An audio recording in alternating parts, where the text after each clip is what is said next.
All right, so we continue the studies of the Millions book. We stopped last week.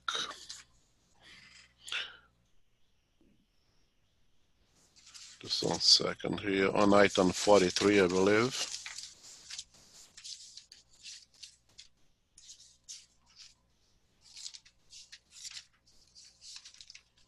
Yes.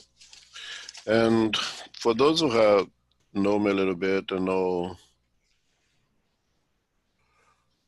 have been studying with us, knows that I'm very reluctant to skip even a paragraph in a book that you're studying, out of respect for the book itself, out of respect for the author. If the author chose to put that paragraph there, it perhaps has some significance, and you should, if you're studying the book, you should study the whole book.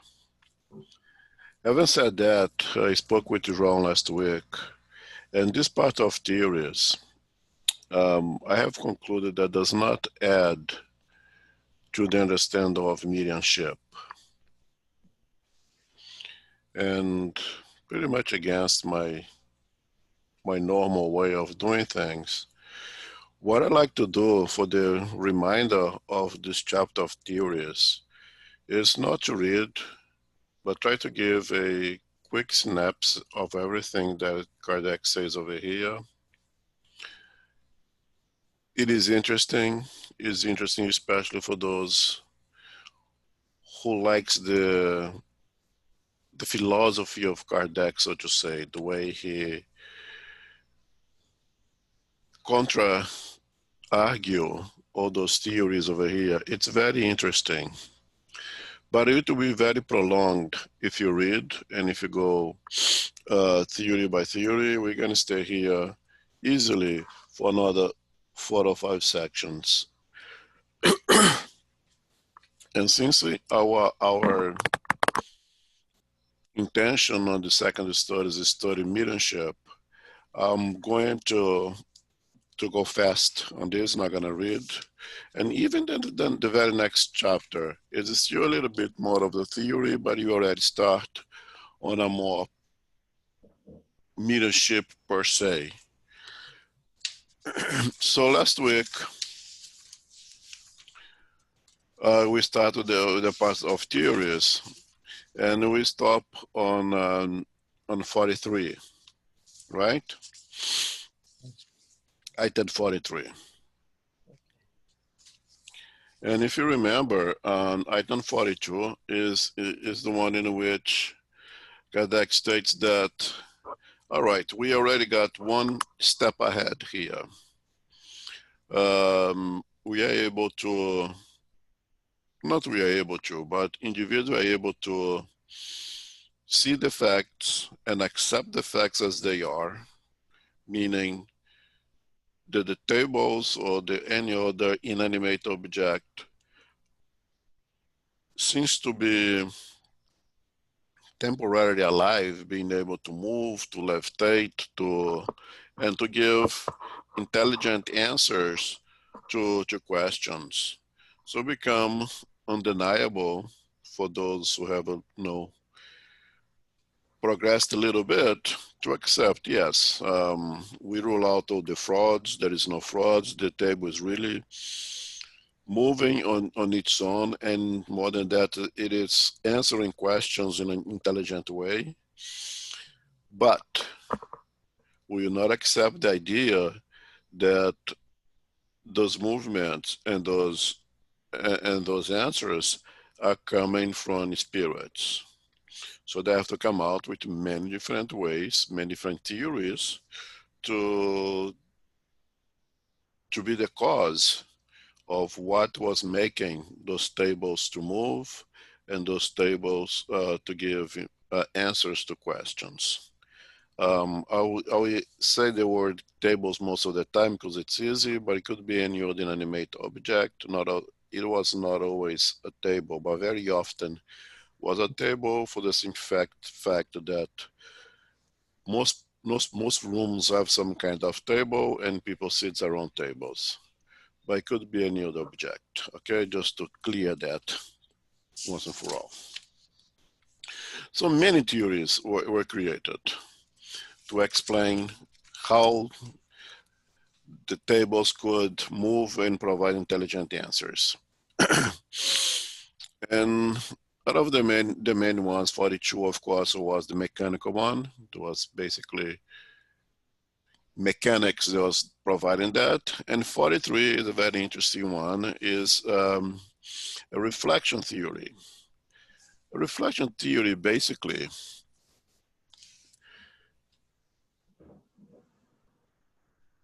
they say they concluded that the table and the other objects, they were able to reflect the intelligence of the medium or of other participants in that section, in that meeting. So just like a mirror is able to reproduce our image, to reflect our image, those tables had the means of reflect the intelligence, the mind, so to say, of the medium of other or any other participants in that meeting. Now, this theory, Kardec says, it died very quickly.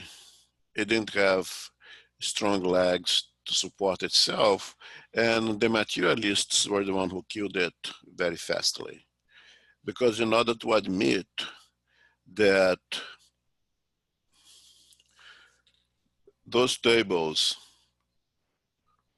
could reflect the thoughts of the spirits, that means they would have to accept that there is a non-organic or a non-material component to us that could serve as a bridge between those who, the medium or whoever is on that providing the answers to the tables to give to us, and the tables themselves.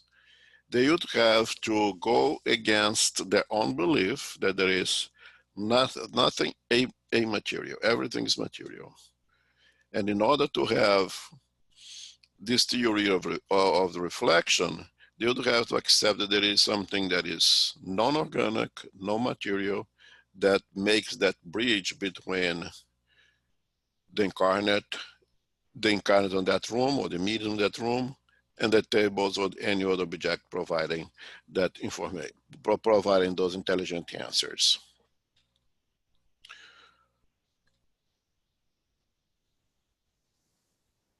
Kardec says something interesting here. It says that even if our thoughts could reflect and express and be expressed by an inanimate object, only this in itself would be a wonderful subject for research. If we would accept this theory in itself, the idea that I could reflect my thoughts in an inanimate object, and that object could reflect it and express it, only that in itself would be a wonderful subject of research. Okay, but it did die quickly because of they would have to accept that there's something more than physical.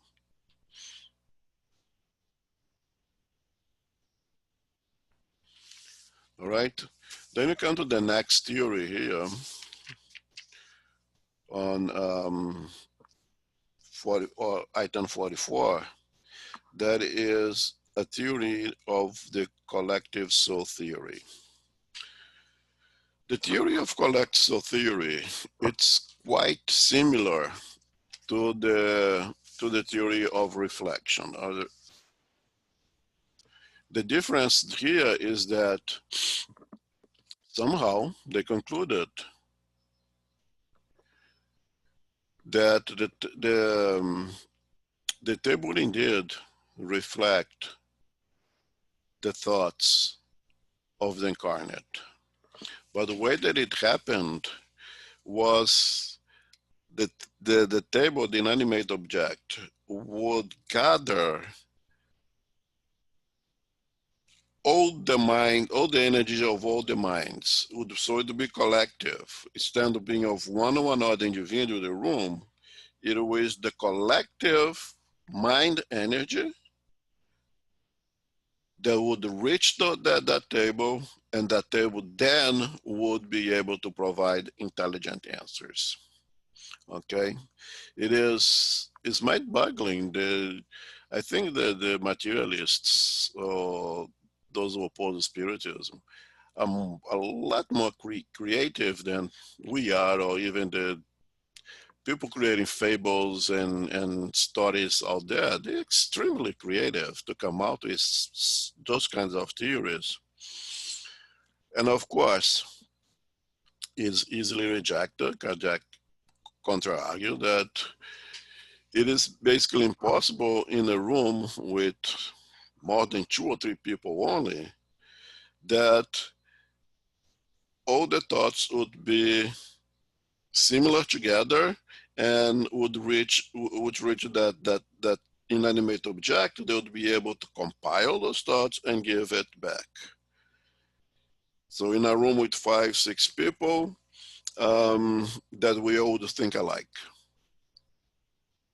That would not be possible, right? And again, they would have to accept also that there is something non-organic, extra physical within us or around us that can serve as a bridge between us and an inanimate object. So this theory did not fare well with the materialists for very long as well. Okay, anyone can stop me at any point, otherwise just going to continue going. Item 45 is another theory, is the somnambulism theory, which I find to be quite reasonable. Okay, they say that in a state of altered mental consciousness, i.e. in trance, some kind of trance, in this case particular, of course, would be in a somnambulic state, the medium, now the medium or the person provided the answers to the table, would be able to expand its intelligence beyond what it's able to do in a fully conscient way. Because of course, one of the arguments against all of these theories that I should have mentioned before is that very often the table would provide the answers to questions that no one in that room knew. That the table, an animate object, would be able to provide philosophical, eloquent content in the answers that was way above the level of education, the culture level of education of all there present. How do we explain that in, let's say, in a group of people with minimal academic education, and that they could provide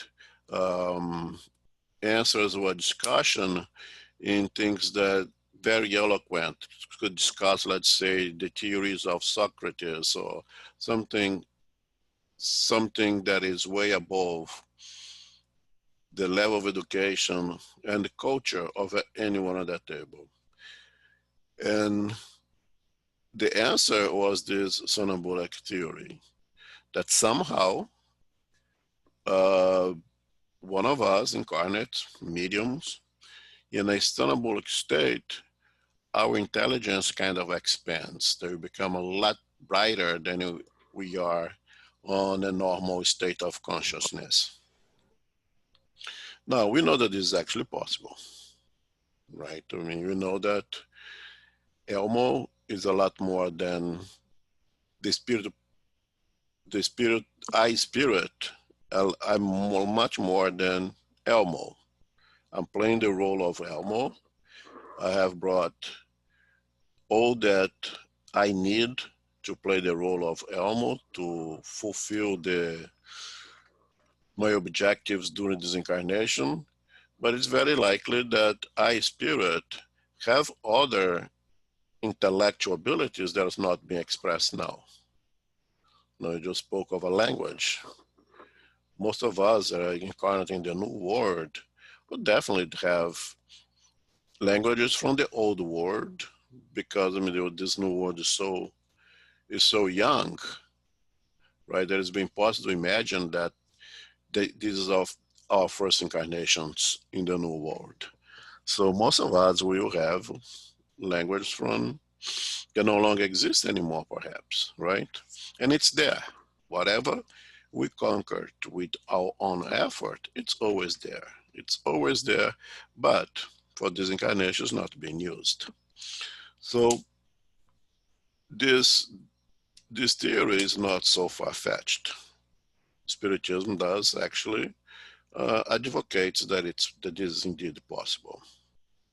What is not really possible is that I, Elmo, in a sonambolic state, am able to pass my intellectual abilities to an animate object. That's what Kardec counter-argues over here. Okay.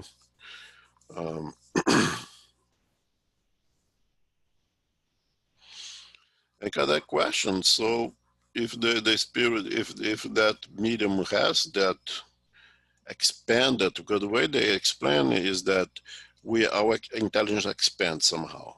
Kardec questions, where does it come from? Expanded in which way? Right? And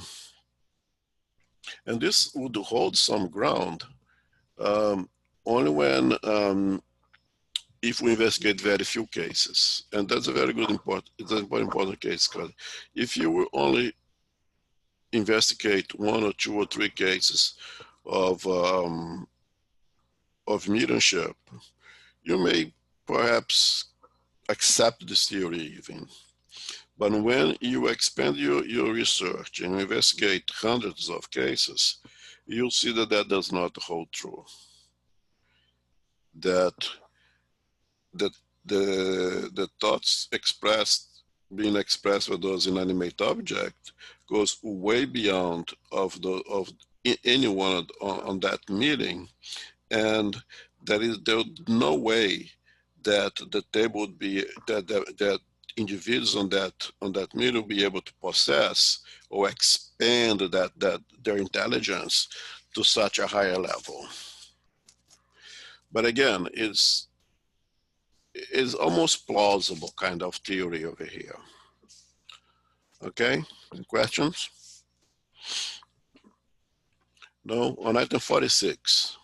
That is the good one. That's the juicy one here now. That's the pessimistic, diabolical, or demoniac theory.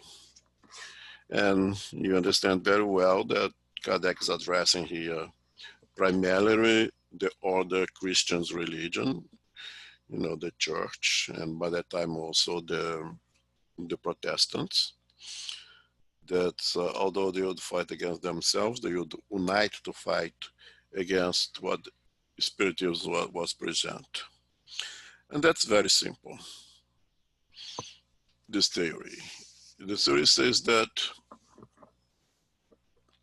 and one thing that I have to mention here, Kardec points out, is that now we go into a different level of the theories, of classifying those theories of the phenomena. Now we are qualifying it. Now, okay, accept there is intelligent thing happening, but now they want to qualify it. And for those who come out with this theory, and we know, of course, who Kardec talking about here, he does not say clearly. It's the church and the other Christians, that the intelligent phenomena could only be a manifestation of the devil.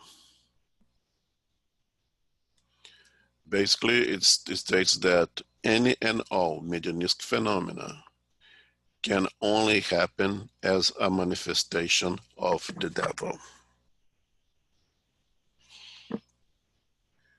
And Kardec makes a point to say, so you go with your theory and you explain to a mother who received a message from her son or her daughter, and it's a message full of tenderness, of love, of giving hope, of providing consolation, that it's the product of the devil. One of the things that they state here, that those without theory, the church basically states, is that the devil has means of pretend to be something else. You know, the wolves who are able to dress in sheep clothes. And Kardec says, yeah, we know that. We know there are spirits,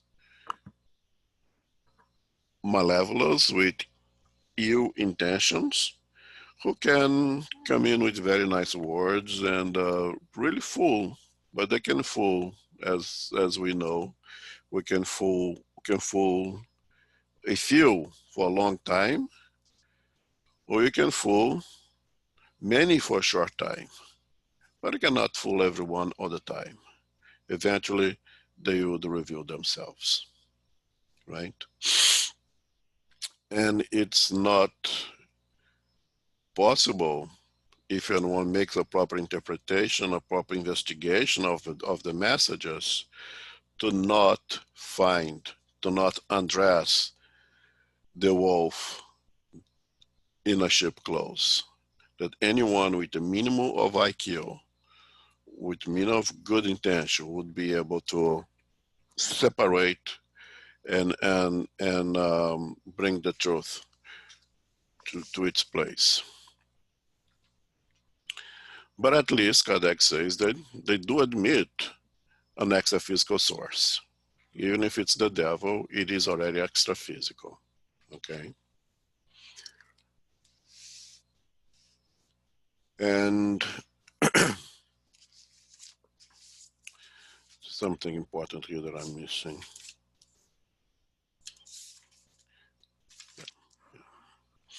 And Kardec here, and on this topic, he placed many questions to be asked to those individuals who created this pessimist, diabolic, the all manifestation is, all mediumship manifestations or manifestation of the devil.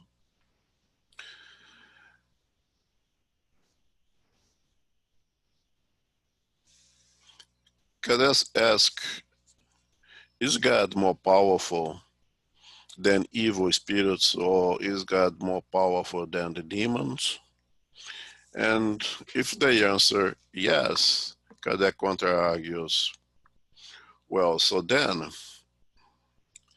why would God not be able to send his workers of good, nor God himself in the case, bring consolation and love and tenderness to us?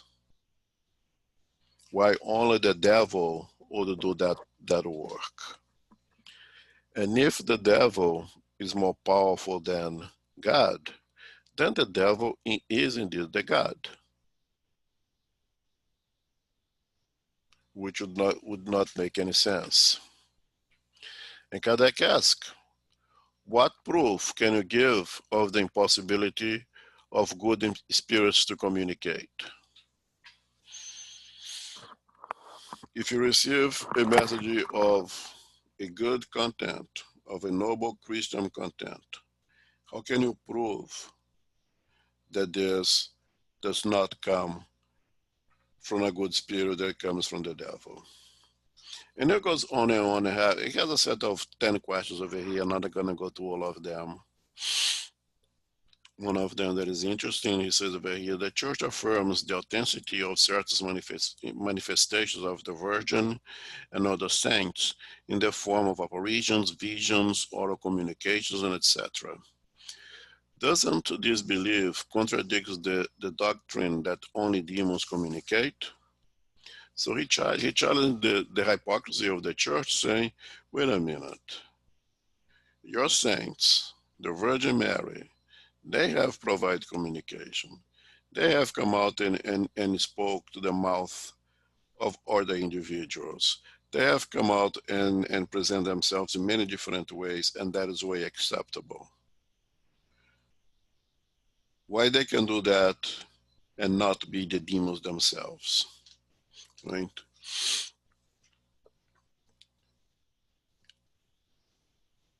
And by stating that only devil manifests, they wish to scare people. Say, don't go over there because if you're going to be associated with the devil, without any reason, just creating a new dogma. And that Kardec says that is somewhat understandable because lots of those communications defy many of the dogmas of the church. And it's natural. And he uses examples saying over here that a Muslim who heard the Spirit to speak against certain laws of the Quran would certainly believe that it was an evil spirit. The same apply to a Jew concerning certain practices of the law of Moses. As for Catholics, we heard one of them state that the communicating spirit was the devil because he thought differently concerning the temporal power, even though this spirit only preached charity, tolerance, love for one's neighbors, and abnegation of worldly affairs, all in harmony with the maxims proclaimed by Christ. So the example I use over here is a spirit who came in and spell out all the Christians' teachings content, but because we disagree with this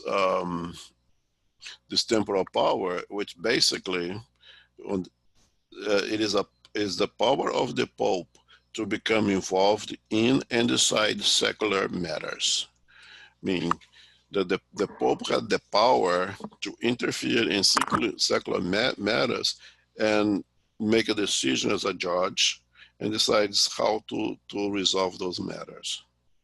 And of course, the Spirit said, a Pope is a human being like one of us and should not have such an authority. And because these spirits have said that, he became the devil, even though everything else was of pure spiritual Christian content.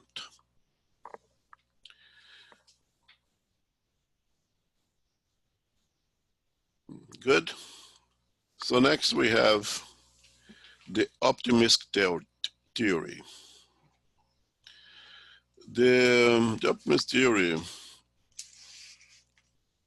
is the other side of the radicalism. If on one side, all the manifestations come from the devil, Kardec called it the pessimist. And by the way, I believe, I'm not sure if the naming of this theory was given by Kardec. I believe so, but I'm not sure. The optimist theory states that all communications come from one and only spirit, and that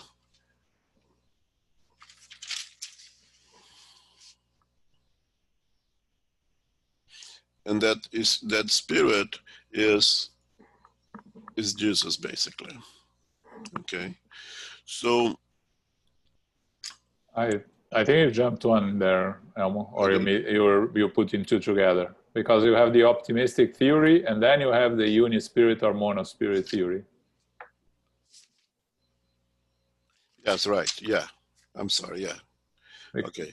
Because I was thinking of the spiritualists there in Lilydale that they have the optimistic theory, right? All the communications come But from the spirit. that's the uni, yes. The So optimistic. the optimist comes. It says that such theory starts for the principle that being released from matter, the soul is now free of any kind of veil and must therefore be possessed of supreme knowledge and wisdom. In other words, is optimistic because over here you have all the struggles associated with matter. This physical body imposes tremendous limitations to us as eternal spirit. But once we die, all those limitations are gone, and we transcend ourselves to a degree of highest wisdom. Therefore, if we return to the spiritual world and we regain our supreme knowledge and wisdom, every time they provide communication, it will be from elevated spirit who has supreme intelligence and wisdom. Very nice, very good, but experience, research knows that that's not the fact. I received tremendous amount of messages from suffering, talking about the spirits, but they would not believe in it. Yeah, that's right. So the uni spirit or the mono spirit theory is there is only one spirit that is able to communicate with humans in the planet Earth. And this spirit is Jesus Christ. End of conversation here. That would be nice. I mean, I'd like that very much, but we know that's not the case. Based on the great variety of the qualities of communications received throughout the time. Now, if you had a choice between manifestations from the devil or manifestations from Jesus, of course, you'd pick the second one. But the point is, both are equally wrong. We cannot even say that one is more wrong than the other. We can say that you like one more than the other. We can say that if I have to pick a wrong one, I'll pick A or B. But the truth is they're both equally wrong. You can't be partially right here. Okay? Communication comes from spirits like us. And that is the following theory, the multi-spirit or poly-spirit theory. That's basically what spiritism preaches. Okay? This is one that they say that there is not one spirit that communicates. That says that all communication comes from spirits that are nothing more than we without a physical body. And he puts over here a sequence of, again, 10 items that I think I'm going to read because it's pretty much the basis of the whole doctrine. And again, this is the theory that is not only accepted, but studied by Spiritism. So item 1 says the spirit phenomena are produced by extracorporeal intelligences, that is, spirit. Spirit comprise the invisible world and are everywhere. They populate space to infinity. There are spirits who constantly surround us and with whom we are always in contact.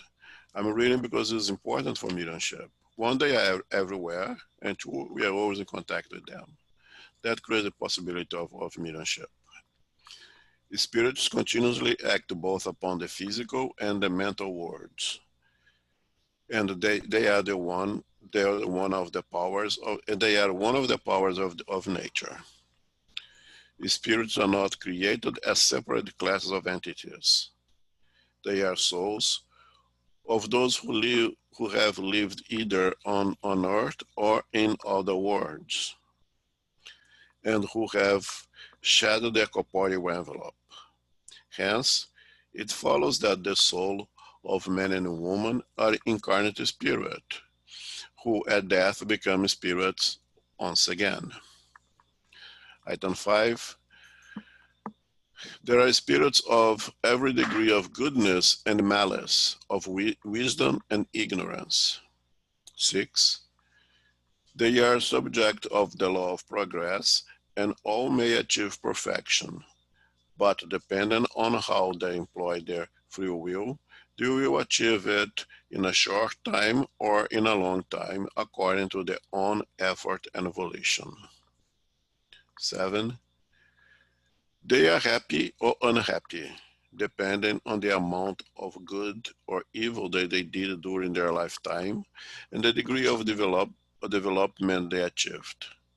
Perfect and unalloyed happiness is only attained by those who have reached the highest degree of purification. 8. Under certain circumstances, all spirits can manifest themselves to humans, and the number of those who can communicate is unlimited. This is also a very important point for story of mediumship. 9.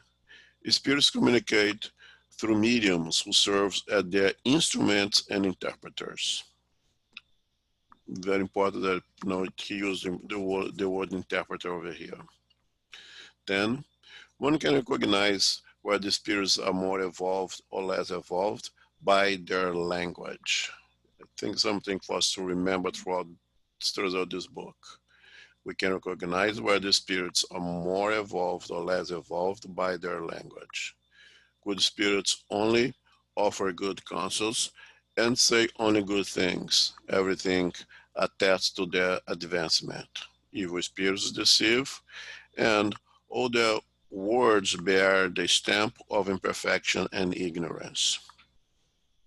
So these 10 items are extremely important for our study of mediumship in the future. But as I said, this is the theory that we accept, that we follow, that we like. And the last of the theories, I believe is the last, is the material soul theory, which is very similar to the theory that I just read above, the multi-spirit and the polyspirit theory. The difference is small, but it's quite significant. And it's quite significant for the understanding of mediumship itself. They state that the perispirit and the spirit are one and only thing, that there is no two things, that the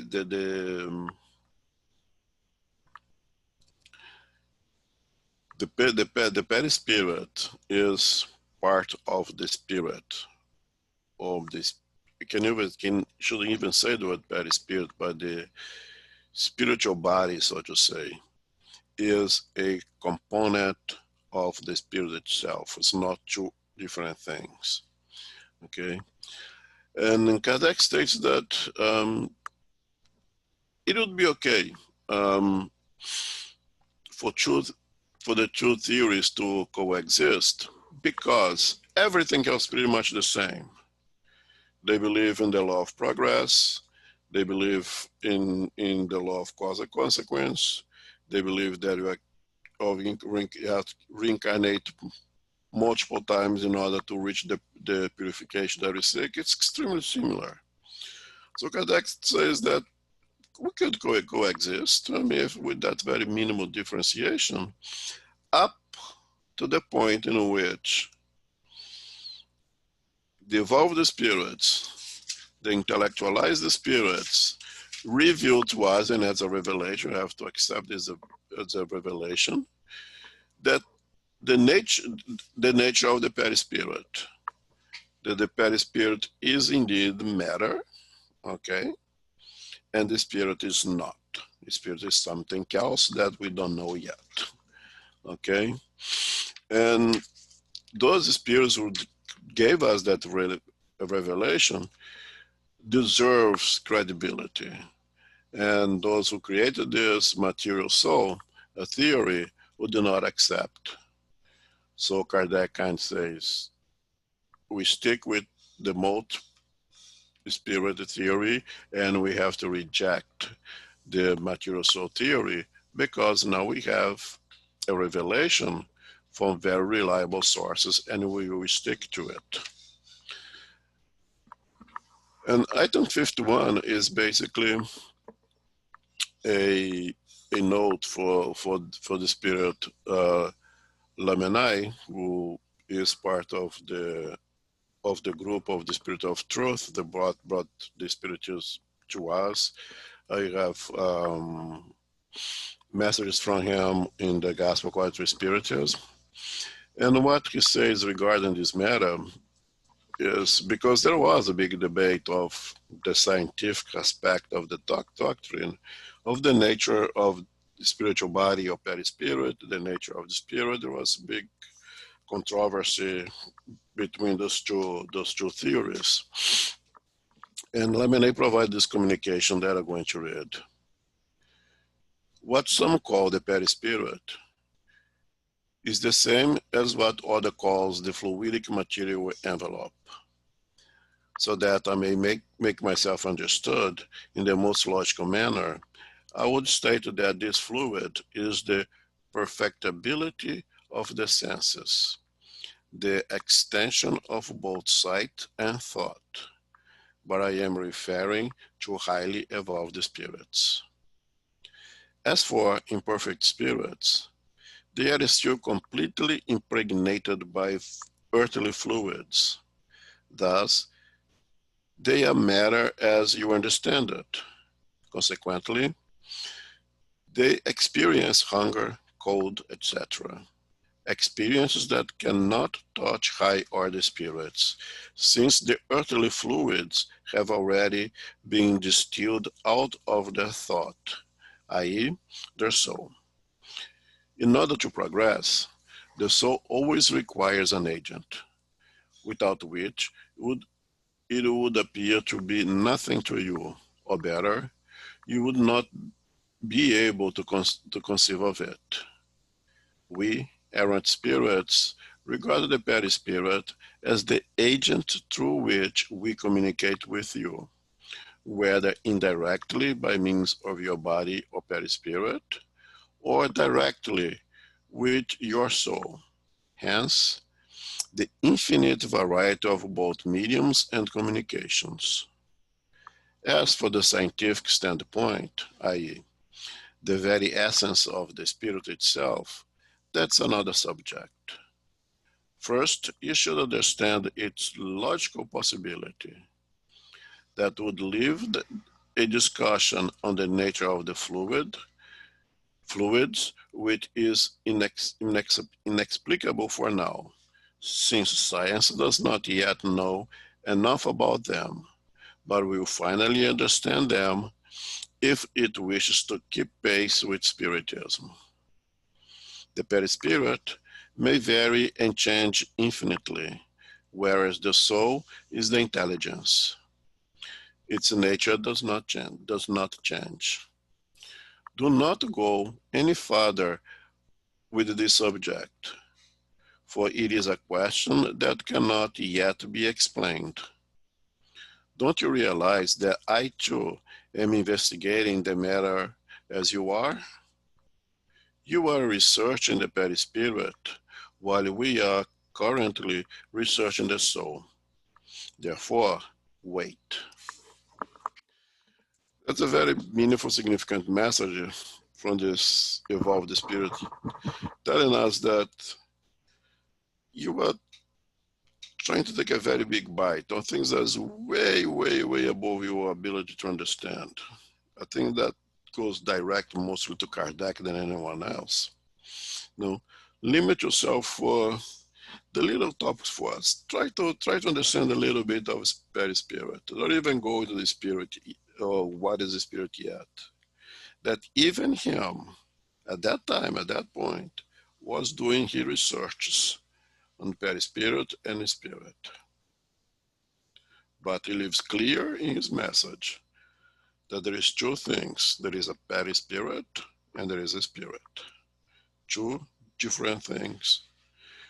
That the perispirit is indeed an instrument for the perfectibility of the spirit.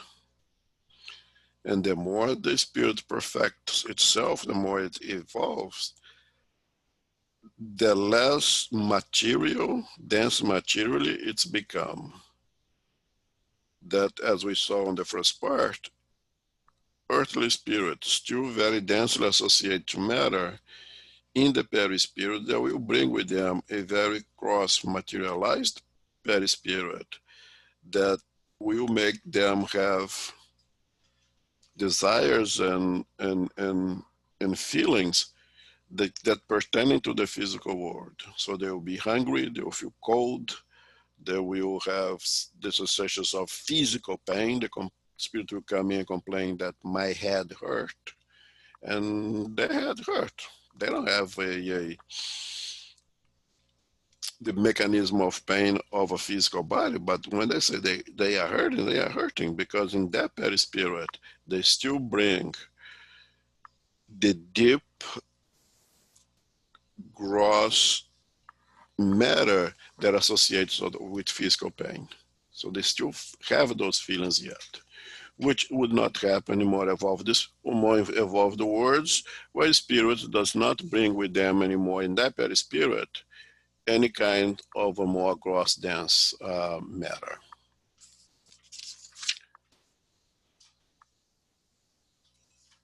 Okay. Can I ask a question, Elmo? Please. Yeah. Hi. So actually, I think I remember it was like maybe back in March, Joao, you had done a lecture about the different layers of, I don't know, like the etheric body and the mental body. And so would that be like an advancement from what Kardec is talking about here? You know, I mean, did he recognize all those different, body types? Do you know what lecture I'm talking about, Joao? Yeah. As much as I remember from Kardec itself, it doesn't break down in the many types of bodies of the perispirit. That is basically didactic, right? That you make those breakdowns in order to understand, I think, Right. So I guess what I'm asking, is that an advancement from Kardec, or, I mean, how, I guess, what's the connection with that? Because I hear this from other groups outside of Spiritism. They talk about, all these like 7 different bodies that we have. And the Hindus break the perispirit a lot. There are many different bodies. The Egyptians broke down the perispirit in different bodies as well. This is not only in Spiritism at all. There are many others, non-spiritism, spiritualist doctrines or studies divide the perispirit in different layers, so to say. Okay. I'm just wondering. To make a comparison, one of the questions that was asked Kardec asked the spirit was, if in other more evolved world there would be animals and plants, and how would those animals and plants be? And Kardec said, and the spirit answered, yes, there would be animals and plants, but they would be a lot more evolved than the animals and plants that you have in your planet. In a more evolved planet where they have animals and plants, they would also be more evolved than animals and plants in a less evolved world. what I'm trying to say, that if we have a perispirit, and this perispirit is layered, let's say have many different components, what you call bodies, for whatever reason, the more evolved the spirit would have those layers as well, but they would be much more evolved, spiritualized than the ones that we have at this point. Right. But they would not have on them any remains or anything that is related to earthly matter, so to say. Mm-hmm. We know that the very closest layer of the perispirit that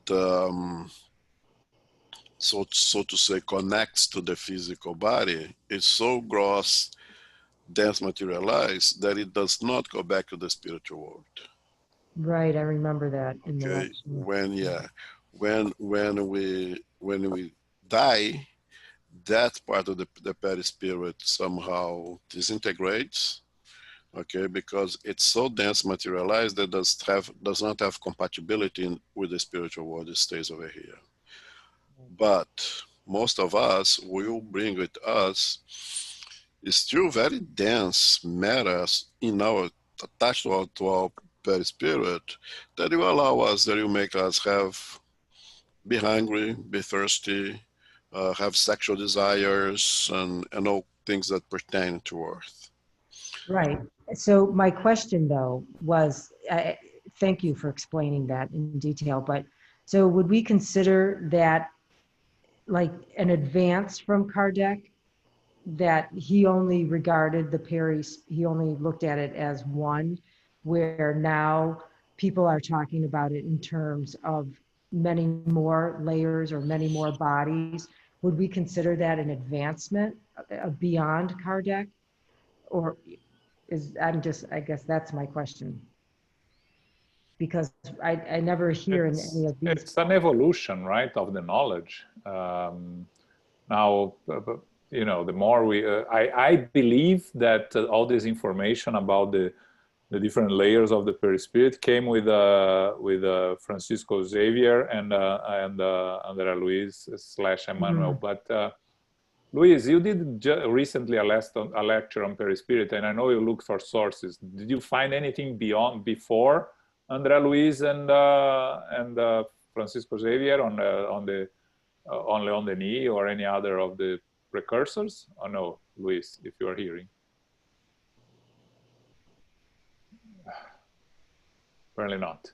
Okay, so I don't believe so, Teresa. I think it all came with Andrea Luis and Chico, I think. Okay, so it is like a further advancement beyond Kardec then. Yes, studies after Kardec. Yes, with other things that also that, for instance, you don't see any mention of passes in Kardec. That's something also that came after Kardec. Yeah, well, yeah. So I mean, I don't know. I like to think about that you know, there since 1850, there's been more like we have uncovered a little bit more. Oh yes, we are progressing. A lot of things that you find in Andrea Luis, there's never mentioned in Kardec, right? If you read Mechanism of Mediumship, you'll find a lot of information there that even us today struggle to fully understand, right? Right. Okay. Well, that was really just my question is, you know, or was it, I wasn't sure, or if maybe this was just the way Kardec wanted to keep it simple and not, you know, talk about so many bodies, but just kind of lump them together or whatever and just keep it more simple. But obviously, since you really don't find it in any of the codification books, it must have come after. That was it, but thank you for the. Yeah, I'm pretty convinced that in the codification itself, there is no subdivisions of the many layers of the perispirit. And without any bias, without any prejudice, I think especially amongst the Hinduism, they have much depth explanation of perispirit than we do. one have to question what is their source. I don't know what their source is, but they speak of those multiple bodies of the perispirit much more advanced than what spirituals has to offer at this point. Now, what is their source? Who has provided them those information? Okay, they seems to be right. I have no problem with reading them and understanding them. Even with the so-called chakras or the centers of energy, both the Chinese and the Hindus are way ahead of us. They understand those things a lot better than we do. Of course, they are, 7,000 years old cultures, while spiritualism is 200 years, right? They should be ahead, but they have a lot of more information on that.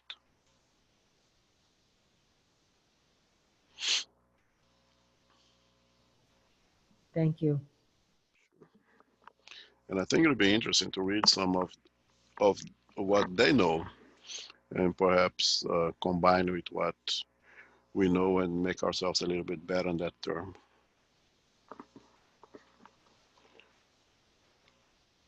So I think next week we can start part 2 and start with the action of spirits upon matter, which is more mediumship per se, and we leave behind the theories, and hopefully it will be more interesting, kind of hands-on mediumship from now on, hopefully. Okay. We have time for one more question. Not someone can make up prayers. Hey, Elmo. Yeah. I'm just curious. So nowadays, I think we have more freedom and people are not too concerned in proving or disproving or discrediting other religions. So is spiritism like not for the lack of the better word, is still being attacked, or people are still trying to discredit spiritism and trying to prove that it's not all these theories that we saw it, or is more of acceptance as a religion or a culture or whatever in the world nowadays? My impression would be that it's a lot more accepted today, but we still have materialists who will not, of course, accept anything that is non-material, absolutely reject the idea of having spirits or anything extra physical life. And we still have radicals, religious, especially Christians, who still say that no, the spiritism is think of the devil, especially among a group of very radical Protestants that completely states that spiritism is think of the devil.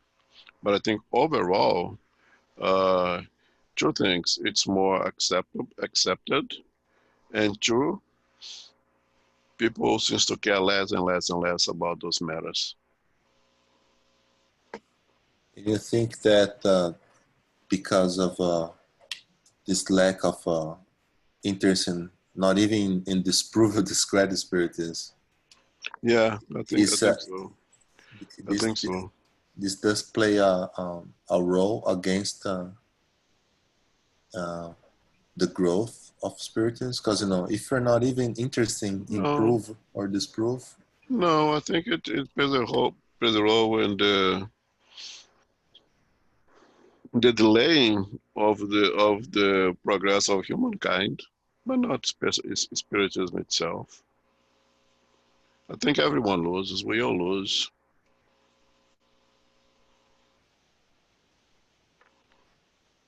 Thank you. Yeah.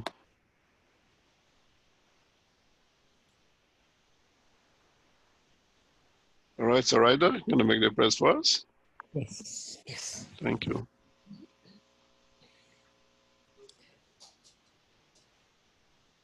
To our Father, our Christ, our spiritual benefactors, we thank you for the opportunity, again, as we gather here tonight, studying and giving us all what we need. With our teachers and their dedication, we are so grateful. We ask as we close our meeting today to continue with our prayers throughout the week, to understand the need of all our brothers and sisters that are going through so much pain and suffering, all that are there helping and assisting. We pray for them. We ask the Father that all that are in need be